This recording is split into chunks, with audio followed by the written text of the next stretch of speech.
Well, hi again, everybody, and welcome to this week's edition of Furman Football Monday, brought to you by Ingles, BMW, and Bon Secours. I am Dan Scott, the voice of the Paladins, along with head coach Clay Hendrix. Just a couple of days after Furman takes the 101st meeting of the oldest active rivalry in the Southern Conference, a 24-14 win over the Citadel.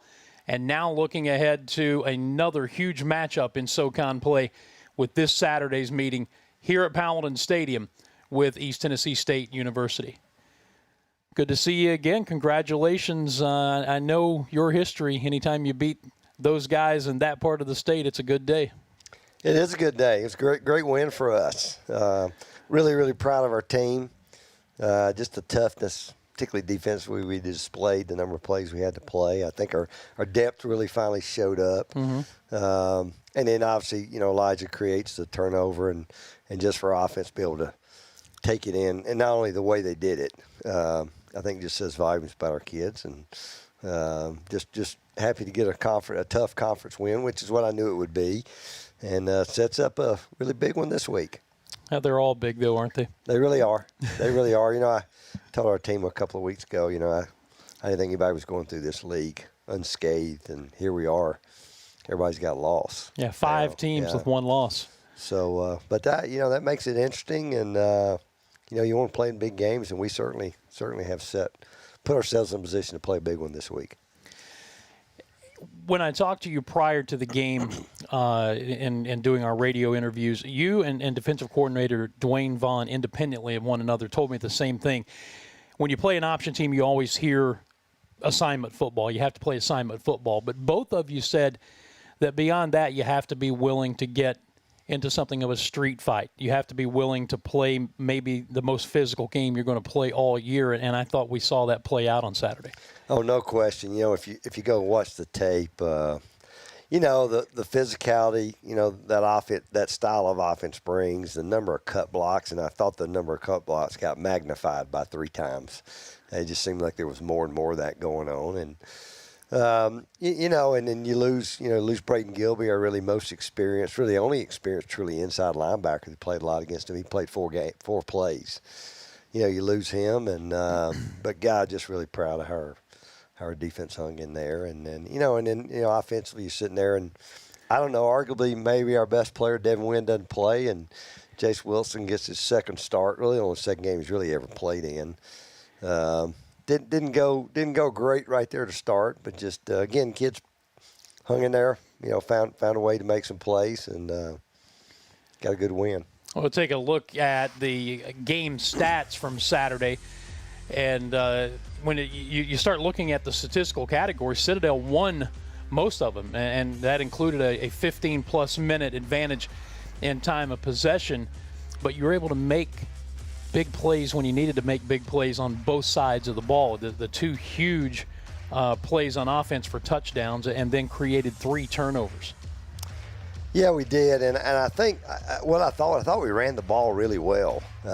Probably got away from it maybe a little bit there in the third quarter, but I thought you look at the number of plays we had, yards per rush, because if you get enough carries, your yard numbers are going to go up a little bit. Mm-hmm. I mean, I'll take that yards. I don't know what they end up with yards rushing, but for the number of carries they had, I'll take that every time. Obviously, I'd like to have the ball more on offense and would have limited their possessions and plays. But at the end of the day, I think an unbelievable statistic, they were 0 for 4 on 4th down.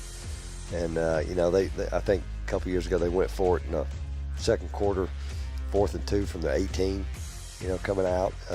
So they just showed they were willing to do that anywhere, and just really proud of how our kids responded. Yeah, your defense has not given up a 4th down yet this year now. That's 0 for 6, the opponent. Well, I hope we can keep that trend going. That's pretty good. Yeah. It's hard to beat perfection, isn't it? Let's take a look at the BMW highlights, and we'll get to see some of the bigger plays from Saturday. And that was, I think, your first play of the game, and kind of set the tone for what you were going to do. And then this touchdown pass, again, we see Ryan Miller doing the majority of the work with a great block from Joshua Harris. Yeah, Josh, and then even, I think even our backside receiver, maybe Ryan DeLuca, was getting down there as well. Great tackle right here. I mean, he ended up being a half-yard short, but great tackle by Bryce McCormick. And then, Dom, 240-pound-plus guy that can run, and was happy to see him pop out of there. I thought he stepped up in a big, big way. We asked him about that play, that 90-yard touchdown run in the postgame. He said, well, the first thing, there was a hole big enough you could run a semi through. And, of course, that speaks to how well your offensive line played. Well, we did play really well in the offensive line with a take back of a busted protection or two, and I thought we played really well. And then Cam, I guess it was, I don't know if that was a block or a tackle for a loss. The fact that the guy never punted the football. But, would have liked to have stuck that one in, really a bad snap kept us probably from getting a touchdown rather than a field goal. And then obviously Elijah's huge play. And that was not only a game changer, but, and we'll see as it plays out, but maybe a season changer, because Citadel had all the momentum at that juncture of the game. And Elijah makes that play. And he told us in the radio post game that the work, the scouting advance work, and what you had done in the walkthrough the day before, he picked up on something that was different and was able to read that option pitch and make that play. Well, I mean, credit goes to our coaches over there. We coached that this week. We thought we had a chance to get a hand on the ball being pitched, and certainly he did a great job of attacking the quarterback, get his hand on the ball. And, those are kind of plays you got to make in those kinds of games. And then certainly that was a huge one for him. And, for a guy like Elijah that has, he started at Spur the other night, which is maybe about his fourth position he started at for us. But, he's just hung in there, went through the injury in the fall, and, man, just what a great leader he's been for us, and just thrilled for him to be able to make a play like that. And it ended up, as we said, changing the complexion of the game, because it was 17-14 at that time. And, again, Citadel had all the momentum. You saw the touchdown that resulted from that, and the Paladins win at 24-14. We need to step aside for a break. When we come back, we are going to visit with one of the guys who was in the trenches in that physical battle. London Lewis, the senior defensive tackle from Atlanta, will join us. We'll talk to him about the matchup, and we'll also stroll down Ingalls Aisle 5 with the big guy. This is Furman Football Monday, brought to you by BMW, Ingalls, and Bon Secours. And we'll return to our perch here at Paladin Stadium coming up in just a moment.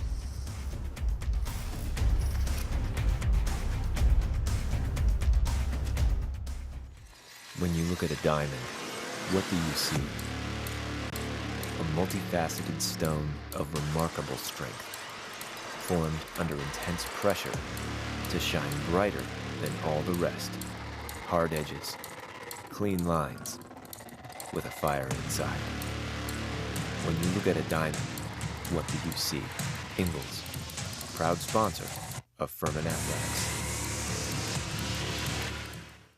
I learned that people are just looking for somebody to listen to them. You can't just start cutting somebody's hair and you're gonna be quiet the whole time because you're not gonna be in business long. The South Carolina Education Lottery has provided over $800 million to help students attend technical colleges across our state, investing in a new generation of entrepreneurs, just like James. It's bow time. If you ask us, dinner should be warm, golden, real deal, scratch made, and stick to your ribs with plenty to go around. Feed a family of 4 with 12 Supremes, biscuits, fixins, and tea. It's bow time. Make your summer last during the Ford Labor Day sales event. Now is still a great time to buy a Ford. Choose from our F-Series, America's best-selling trucks for 44 years. And from the freshest lineup of SUVs in America. It's the Ford Labor Day sales event. Drive one, buy one today.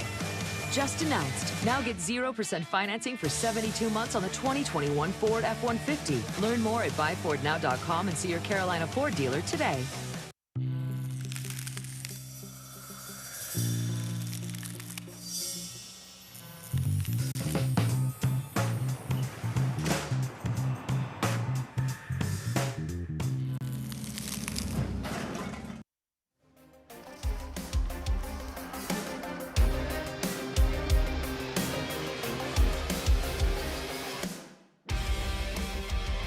Furman Football Monday continuing here from Paladins Stadium, brought to you by Ingalls, Bon Secours, and BMW.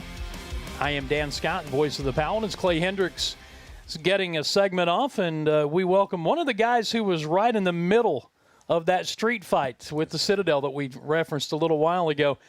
Defensive tackle London Lewis, academically a senior from Atlanta, Georgia, wearing a little bit of a battle scar from Saturday, but smiling, and that means that all is well, right? Yes, sir. All is well. It was a hard-fought game.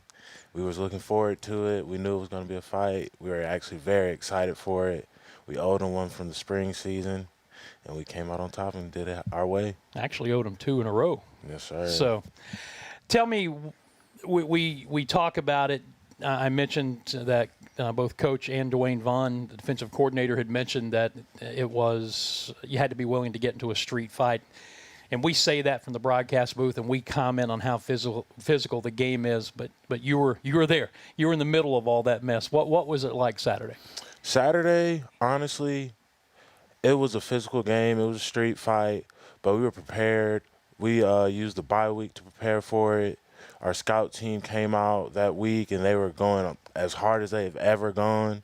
So practice this past week was more physical, and so that just had our mindset right for, we're finna go in here and we're finna physically dominate in the trenches. And then you come out really for the second week in a row and kind of get punched in the mouth. Oh, yeah. As an entire team. You fell behind 10-0 at Wofford. You fall behind 7-0 after the turnover here. But for the second week in a row, it didn't seem to faze you. That's all we talk about. We talk about how we're going to respond to adversity, how we're just going to bounce back, how we're going to handle it. Our coaches preach it into us. We go out there as a defense, and we say, hey, we're not going to let anything affect us. We're going to come out here, we're going to do our jobs. And that's what we've done 2 weeks in a row. And the Citadel is a team that they like to lull you to sleep by, continue to pound you 3-4 yards at a time and then try to hit you with a big play. And I can recall 2 big plays, like the first play after the turnover, the 27-yard run, and then there was a pass play later on in the first quarter as well that they got a guy free on the sideline. Outside of that, there wasn't much in the way of big plays that the defense allowed. No, sir. We just have to roll with the punches. In a fight, you're going to get hit in the face, you're going to get hit in the mouth. It's just how you respond. And every time we saw a big play made, we were like, all right, let's hunch down, let's get settled, and let's bounce back. And it's a different blocking scheme. It's a different style as a defensive lineman you have to prepare against, because normally you're going head up with a guy, and we play the Citadel or any option team, you got guys diving at your legs and trying to take you out on all of those things, don't you? Yes, sir. When we play a team like Citadel, usually we're trying to get vertical, we're trying to get knocked back. This week we're playing flat, playing close to the ground, playing it close to the grain, not getting cut, keeping our linebackers clean. What does it mean to this team to have bounced back the last 2 weeks the way you have? Because, let's be honest, things weren't going well. It means a lot to us because we came together and we talked about it. We said we got to be better.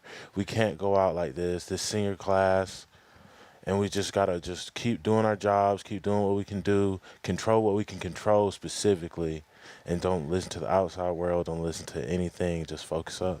All right, let's take a look at some of London Lewis in action here as we continue here on Furman Football Monday. You go into the film room, you get a chance to maybe diagnose yourself here. This is going back to the Wofford game. Hello. Yes, sir. Yes, sir. What do you see there? That's just me, Cujo, Adrian Hope coming together, making plays on this sack right here. I just saw play action, got vertical, thought he was going to throw it, didn't throw it, and I said, come here. I needed it. It looked like you just threw that center or whoever that was aside. Had to get out the way. You are part of a very deep and experienced defensive unit, and Coach mentioned on Saturday he thought that depth really showed up. Yeah. You agree? Yeah, for sure. The D-line was able to roll, and we were able to rotate without missing a beat. Shout out to my boys, Bryce Stanfield, freshman, came in there, gave me a blow whenever I needed it, helped me out. We were just out there just working as a unit. And that last play, you tackled the ball carrier and one of your teammates. Just whatever you got to do, right? Just got to get in on play. I love it. Are you ready to play 5 questions? I am Are ready. you ready? Yes, Like your teammates, you haven't tried to sneak a peek at the questions I've got written down here, have you? No, I'm ready to answer them. Are you ready? All right, let's take a walk down Ingles aisle 5 and play 5 questions with London Lewis, the senior defensive tackle from Atlanta. Question number 1, who is the most competitive coach on staff? Most competitive coach on staff, Coach Rico Wright or Kenny Lemendola.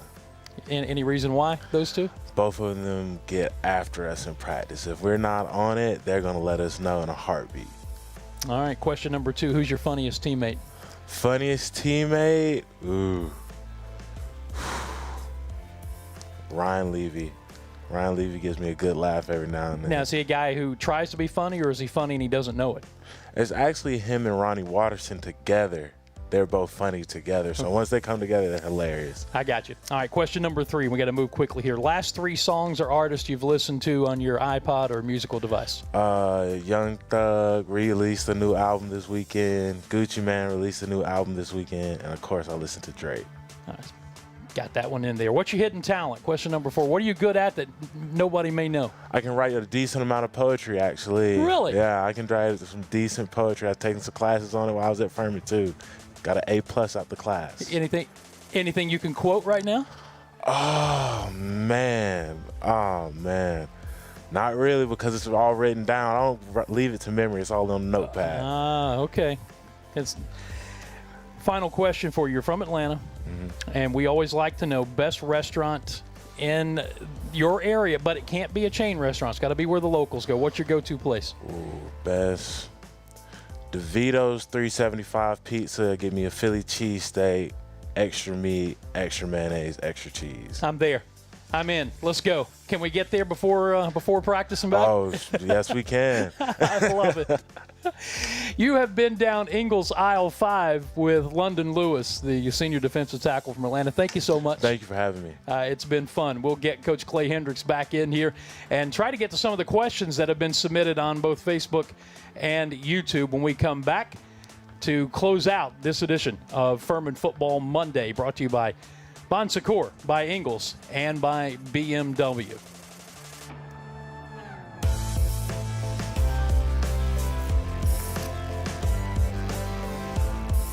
That people are just looking for somebody to listen to them.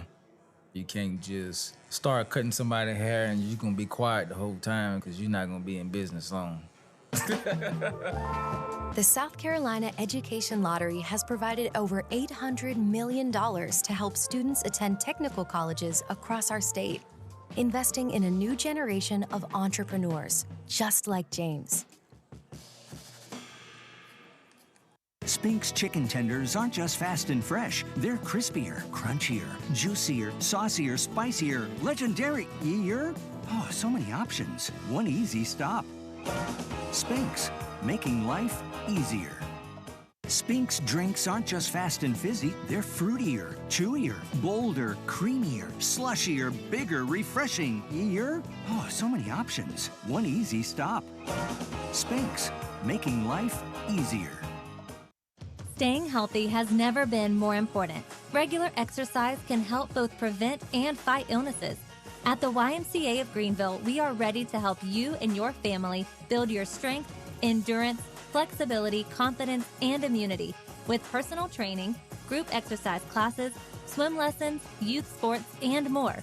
All from a clean, safe, and fun space. Join the Y today to protect your health. Make your summer last during the Ford Labor Day sales event. Now is still a great time to buy a Ford.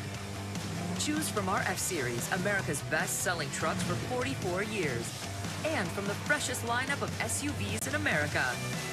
It's the Ford Labor Day sales event. Drive one, buy one today. Just announced. Now get 0% financing for 72 months on the 2021 Ford F-150. Learn more at buyfordnow.com and see your Carolina Ford dealer today.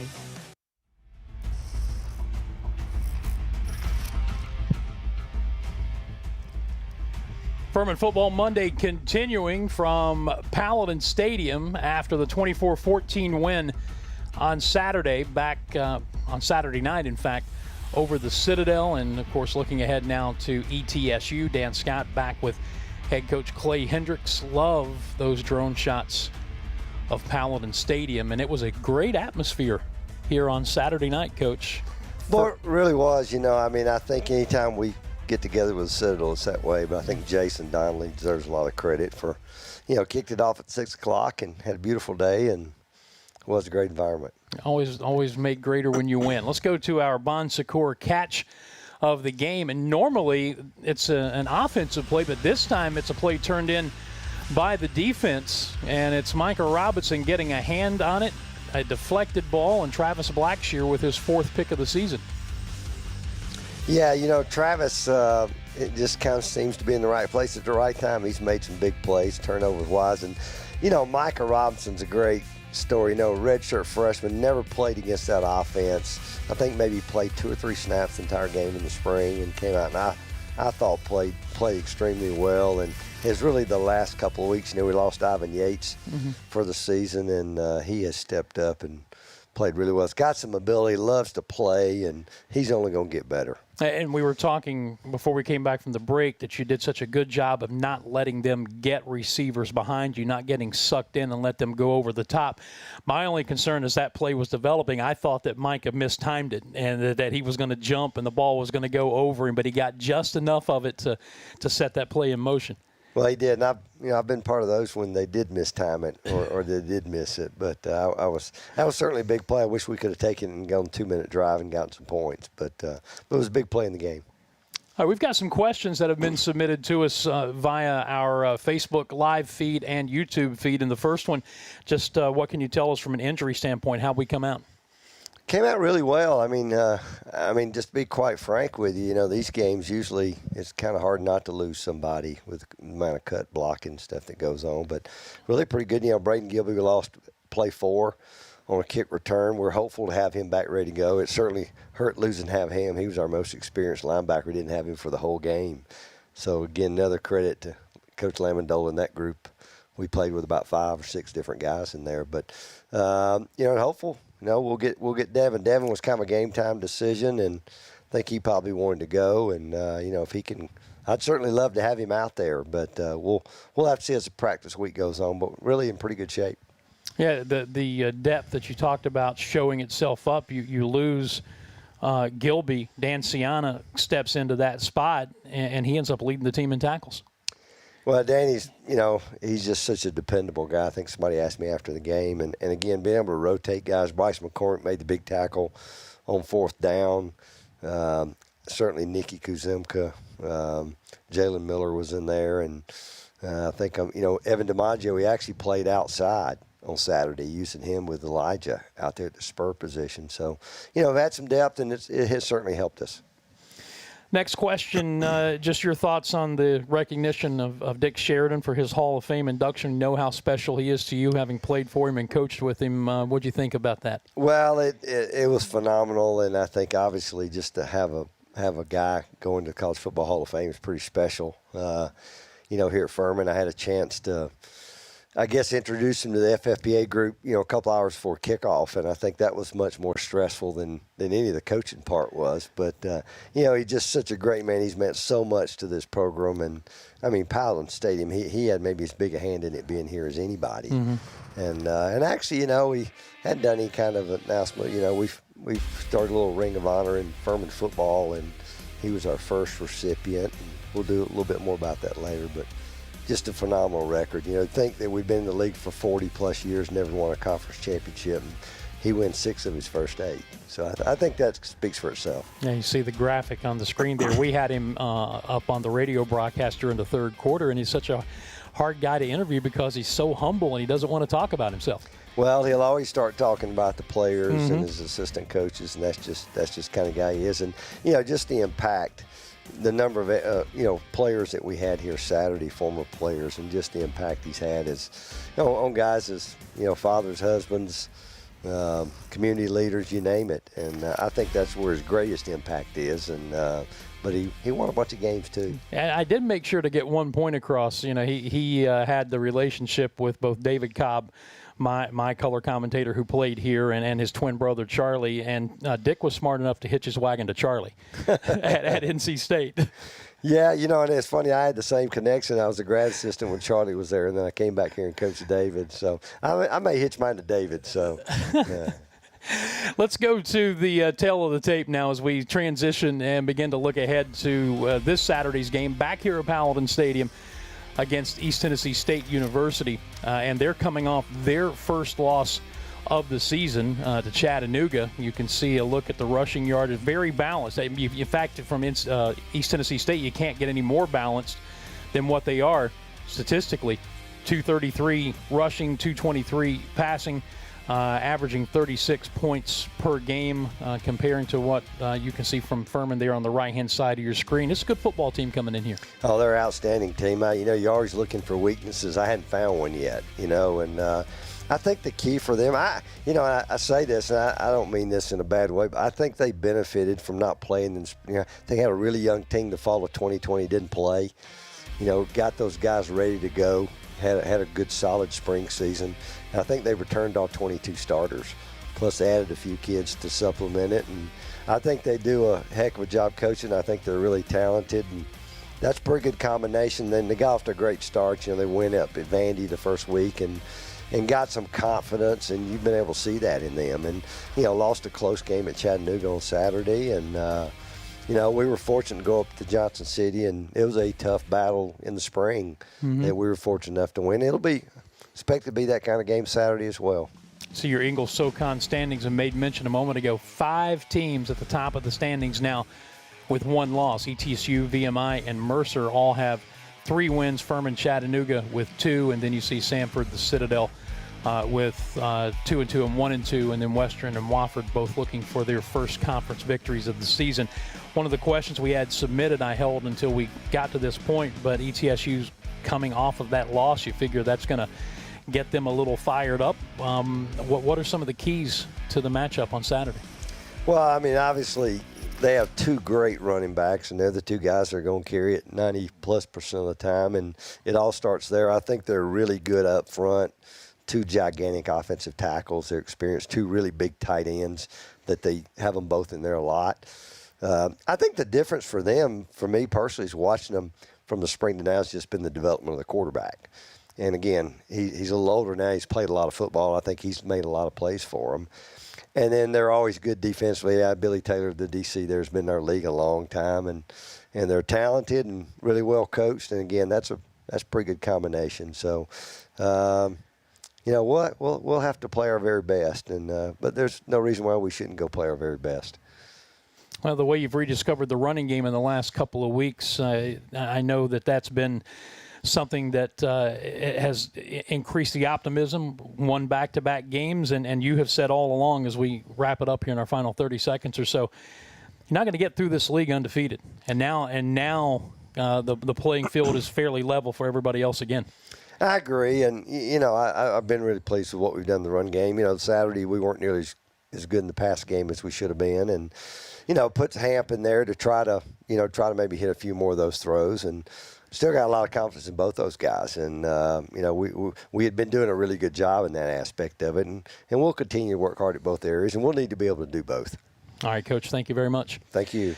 Just a reminder that it's a 2 o'clock kickoff here at Paladins Stadium for Furman and ETSU, a huge Southern Conference matchup. It'll be telecast on ESPN+, the radio broadcast on ESPN Upstate, 97.7 FM in Greenville, 97.1 in Spartanburg, and everywhere at FurmanPaladins.com and ESPNUpstate.com begins with the Pepsi Countdown to kickoff at 12:30 p.m., and we will guide you through all of the action. We would love to have you here in the stadium. We've got plenty of tickets available, so FurmanPaladins.com, and you can get your tickets to get here and see if the Paladins can make it 3 wins in a row and keep the momentum rolling in the right direction. This has been Furman Football Monday, brought to you by Ingles, Bon Secours, and BMW. For Coach Clay Hendrix, for Byron Apt and his crew, I'm Dan Scott. Thanking you for joining us, saying God bless you, and so long, everybody.